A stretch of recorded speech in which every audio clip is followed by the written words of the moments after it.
Coach, National Signing Day 2024 now, obviously a very exciting day. It always is Yeah. for your staff. Just want to kind of get your overall thoughts on where you feel like this staff and this recruiting class came together, because there were some unique challenges this year, getting such a late start because the team obviously had a successful run in the playoffs. Yeah, I mean, it's a good problem to have, so to speak. But we were playing until mid-December, and the recruiting process doesn't start then, but there's a certain chapter of the recruiting process for us that is pushed back until that point when we're really getting guys on the campus for what we refer to as official visits. So we've been recruiting this class for months and months, going back really hot and heavy to last spring and into the summer and summer camp circuits, and then you go through game day visits and those things. But we really don't bring guys in for official visits with our staff until our season is over. So when you're playing until mid-December, even though that's what you want to be doing, that is a little bit of a challenge. And I thought our coaches really did a great job of having those right young men identified early in the process and continuing to stay in communication, and then getting them to campus after the season. And then the other thing that was really unique this year for us and for everybody is the changes to the FAFSA. So we're a scholarship school, and we have the ability to offer football scholarships, obviously, but the FAFSA and financial aid is still a really important part of that process for us.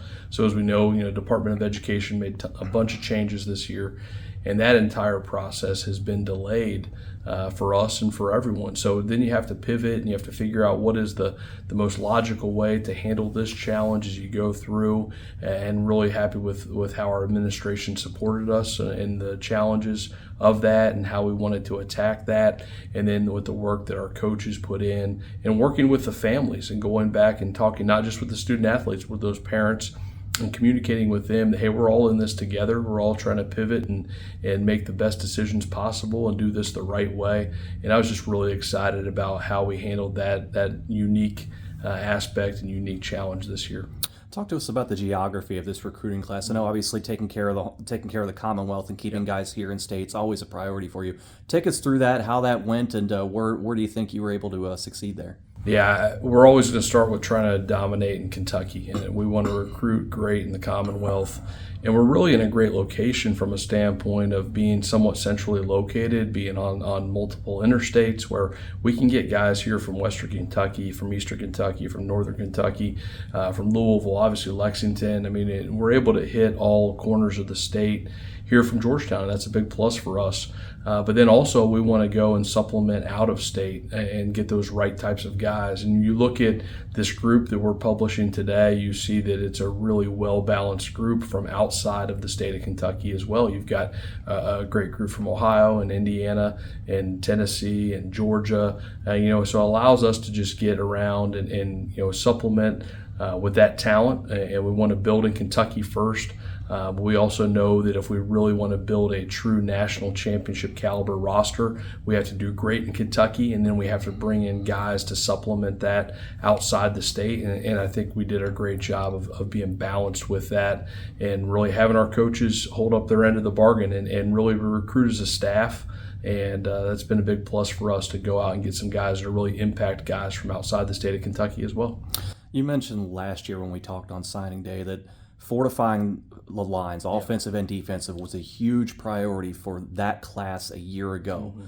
What was the focus this year? Was there one particular skill group or position group where you and your staff looked at and said, this is the area we've really got to go after this time around? Yeah, you're trying to help your immediate needs. You're trying to bolster where you feel like you may have the best opportunity for those new guys to come in and compete most right away. But then you're also trying to build out your depth for future years. So, last year it was on the lines. We wanted to do a great job on the O-line and D-line of really building out some depth, because we felt like prior to that we just didn't have the depth that we wanted building forward with the roster and roster development. So we always want to recruit linemen. We always want to do a great job up front. That's where it starts on both sides of the ball. We felt like the secondary was a big need for us this year, just continuing to build out that depth. We had some really good upperclassmen who graduated a year ago, but also we want to continue to build the young guys in those positions. But also the big thing we want to try and get to, and I felt like we're starting to get there on our overall roster is we do want to recruit with great balance from year to year. You would like to be in a spot where you don't go into a recruiting class and you're saying, man, if we don't sign the right guys at this particular position, we're in real trouble. And I think we're starting to build out that overall roster depth and development. So yeah, we do have some positions that we always feel like, hey, this is a little bit bigger need in this class. And it sounds a little bit cliche to talk about it, but we're really trying to build out with great depth and move forward and even out those groups between offense, defense, even out those classes from freshmen through seniors, and we're starting to get there. But I think defensive back would be the one where we went into this group, aside from wanting to get a lot of linemen as well, always, but really going in and having a little bit more of a bigger need. But you're going to see the group that we signed, from offense to defense across the board. We felt like we really filled a lot of great needs. It's always a big milestone early February with signing day and obviously putting the touches on this signing class. Yeah. A lot of folks and a lot of fans are always going to wonder what's next. Yeah. We've got the spring's not that far off in the distance. Mm-hmm. What's next for you as a head coach, for your staff, and ultimately your team as we look forward to the spring? Yeah, so we've got about 5 weeks until spring break, so we're already rocking and rolling in spring semester and moving.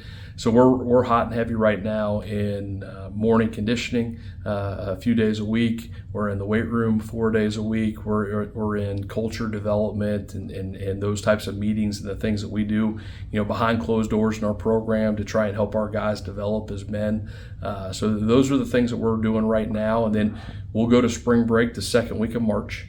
And then we'll come back and we'll start spring ball, and we get 15 true spring practice opportunities, and that'll run from about the third week of March through late April. Our spring game is going to be the evening of Friday, April 26th.